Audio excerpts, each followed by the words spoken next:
यवतमाळच्या सभेतून फडणवीसांनी शरद पवारांवर निशाणा साधलाय। शरद पवारांचा मंदिरांशी फारसा संबंध नाही, ते राम सीता सोबत का नाही असा प्रश्न विचारून संदिग्धता निर्माण करू शकतात। अयोध्येतील मंदिराबाबतही त्यांनी असाच प्रश्न उपस्थित केला। मात्र बाल रामलल्ला सोबत सीतामाई कशी असेल हा साधा विचार त्यांच्या मनात आला नाही, असा टोला फडणवीसांनी पवारांना लगावलाय। सीता मातेच्या मंदिराचा जीर्णोद्धार करायचा विचार कराल त्यावेळी पवार साहेब विचारू शकतात, फक्त सीता माताच का? इथे राम कुठे गेले? कारण त्यांनी विचारलं, म्हणाले अयोध्येच्या मंदिरामध्ये प्रभू श्रीरामच का, त्या ठिकाणी सीता माता का नाही?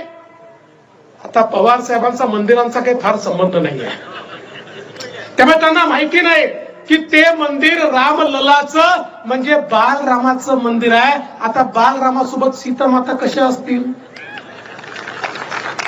म्हणजे एखाद्या फोटोग्राफरनी मला माझ्या लहानपणचा फोटो आणून दिला तर मी म्हणायचो, अरे माझी बायको नाराज होईल, ती माझ्यासोबत फोटोत का नाही?